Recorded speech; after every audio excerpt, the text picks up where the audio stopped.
I spent one day of Golden Week in Yokohama, and one of the first places I visited was the Nissan Global Showroom, which is a really cool place if you're a car enthusiast. You get to see all the latest models. You can go in them, test drive them. It was really, really good. And of course there's a Skyline, and I remember back in high school all the guys who were into fast cars wanted a Skyline, so that was cool to see.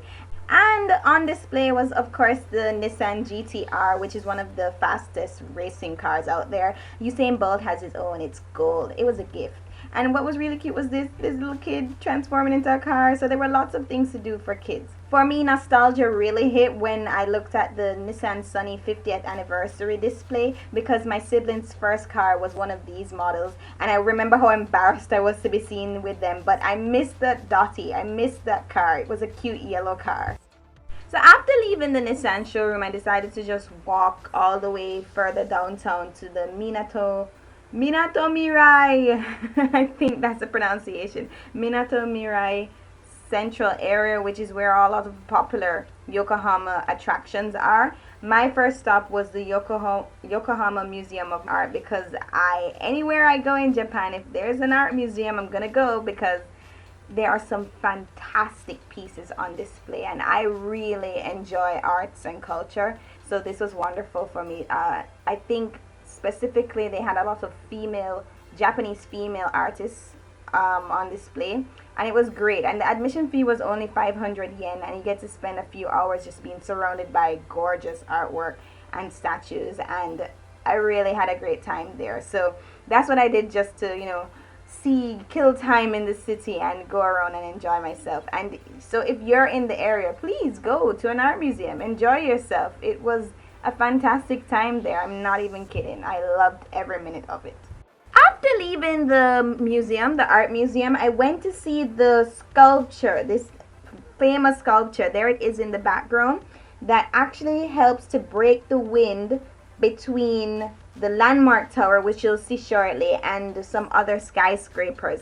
Now, it's a gorgeous, gorgeous sculpture, and I can see where it does its job, because Yokohama that day was crazy windy. It was insane, and if it's windy like that all the time, then a sculpture like that would come in handy. And of course, here's the tower. It's a gorgeous building. It's kind of gothic looking, but really great. I'm sure the view from there is amazing. Across from the Landmark Tower, you can go see the sail training ship Nippon Maru, which was built in the 30s and was a training ship for cadets. It's a beautiful sail ship. So if you're into sailing and boats, you can actually tour the ship for, I think admission was 600 yen. And you can also go to the Yokohama Port Museum and have a good time learning about boats and sailing and the Navy and ships. There really is a lot to do in Yokohama downtown area, because there's also Cosmo World, which is this big mini amusement park place. This section was for, I guess, younger kids and adults, a mix, and they had rides that range from costing, I think, 300 yen to, I think, the most 1,000 yen, and they looked like a lot of fun. On that day it was really crowded because it was Showa Day, which is the first public holiday in Golden Week. So I didn't get to go on any of the rides, but it was fun to see other people enjoying themselves, I guess. So if I go back to Yokohama, or should I say when I go back to Yokohama, I'll definitely check out Cosmo World. This was a smaller section, and then you go across the bridge to the other part of the harbor, where you have more rides and bigger rides, and of course the Cosmo World clock. The official name for it is the Cosmo Clock 21, and it has the Guinness World Record of the tallest Ferris wheel with a clock.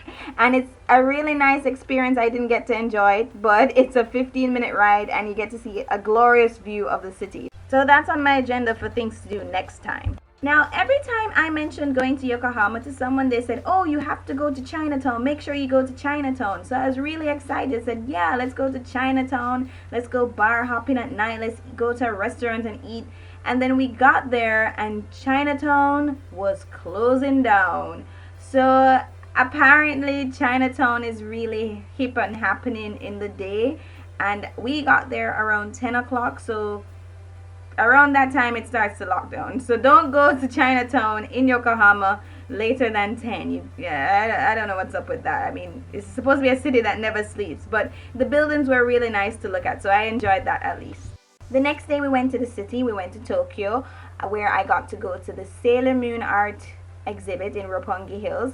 And as you saw in the last vlog, that was great. That was a good experience. And walking around that part of the city was also pretty cool. It seems to be the upscale section of Tokyo where all the rich people live. I don't know why I'm doing a British accent, but you know, British accents just sound rich. And since we were in the area, I finally got to go and see Tokyo Tower, which is just this beautiful red structure that just stretches into the sky. And since it was close to the time of Children's Day, they were having a little event with stuff going on, and that's why you have the carp streamers, because those are a part of the traditional celebration of Children's Day. Isn't that gorgeous? That view is gorgeous. We spent the rest of that day hanging out in Shibuya area, and we watched the sunset, the beautiful sunset, from a wonderful free view at the Shibuya Hikari Sky Lounge. It was great. We just went there, paid nothing, watched the sunset, looked at people crossing at Shibuya Crossing, and then of course got to go down the glass elevator, which made you feel like you were dying. Heritage coming up shortly. It was amazing. So that trip to the city and Yokohama was really great. I had a nice time, and I'll go back soon, I hope. Okay, but like seriously, the best part of this trip, the absolutely best part, was finally seeing Mount Fuji. Finally seeing Mount Fuji. I was crazy happy. It was on my way back to Osaka on the Shinkansen, and I didn't even know where to look. I just noticed that some people were like taking out their cameras and taking pictures. I was like, what's going on? And then I looked to the right, and it was Mount Fuji, and I got my life. So it was the best trip. I'm so lucky I get to have fun trips like this. So till next time, bye.